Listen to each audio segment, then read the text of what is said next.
My name is Tyland Haywood, and on today's agenda is selective mutism disorder, which is a type of anxiety disorder. Taking a look at little Billy and his mom, Rashonda, they seem to have a nice, happy life until Billy reached the first grade.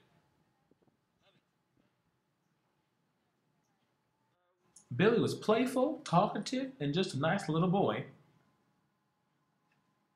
Let's take a deeper look at 12-year-old Billy.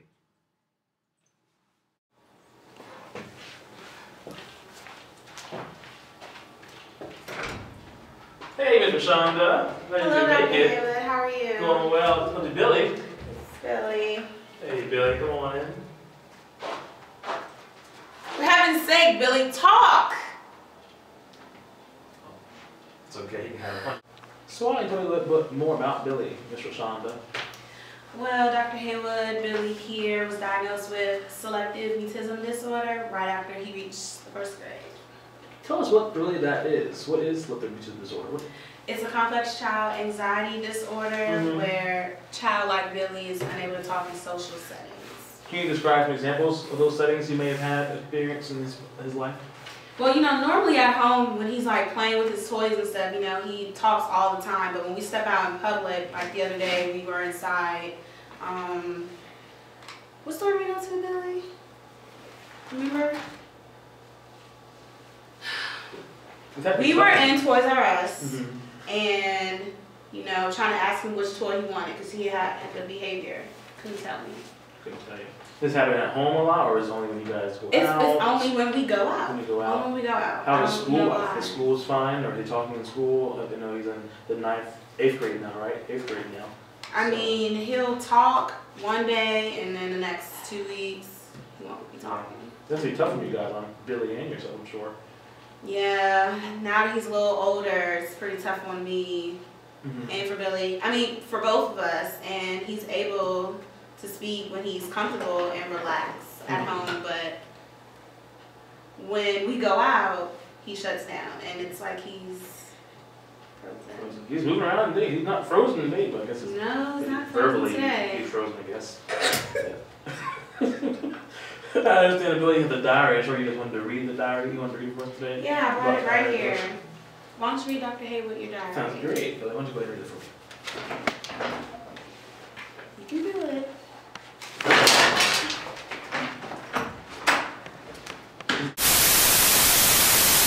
I'm glad that Billy can come back to us now and settle down. I know you had that episode there, but it's all fine. He can just move forward. I understand he's not going to read the diary for us, but you think it's okay if she reads the diary for us? Okay. Go ahead. Yeah, sorry about that, Dr. Haywood. I don't know what's in him today. It's fine. Okay, well, this is dated September 15th, 1992, and this is when Billy just reached about middle school? Yeah. I remember back when Billy seemed very stressed out. The doctors explained the transitioning from elementary school to secondary and created intense anxiety for him. So, this is his diary. I'm stuck inside of myself. I try to scream for help, but there isn't even an echo. Nobody can hear me. I wish I could be like everybody else. Talking is easy for them.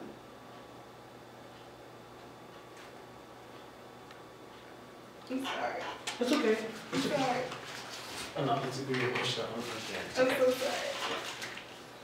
And I understand this is, you want to read this twice, I'm sure. Isn't that what you said? Twice you want to read this? It's coming very emotional about that.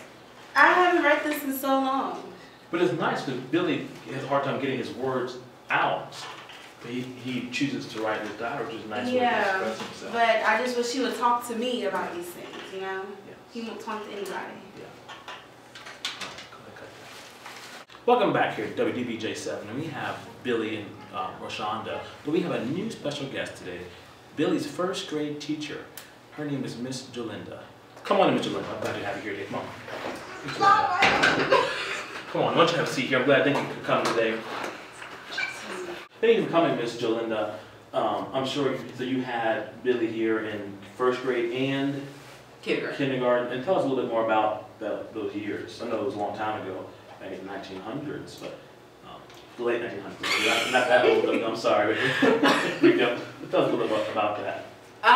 When I had Billy in kindergarten, he was very, very talkative and very social. He had a lot of friends, and I mean, you couldn't get him to stop talking. And then first grade rolled around, and he wasn't really saying much. He kind of just looked at you.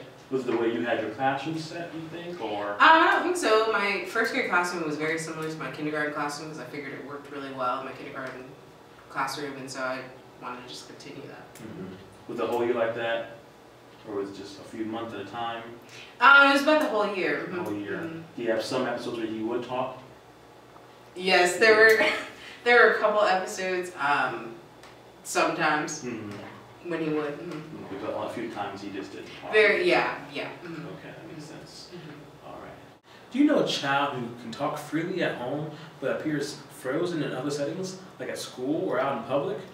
Do you know a child who seemed to be so shy it take a very long time to come up in those situations? Does it seem abnormal? Or if shyness be observed from other children?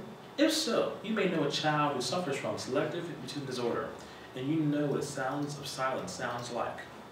That's all we have for today. My name is Dr. Haywood, and this is WTVJ7.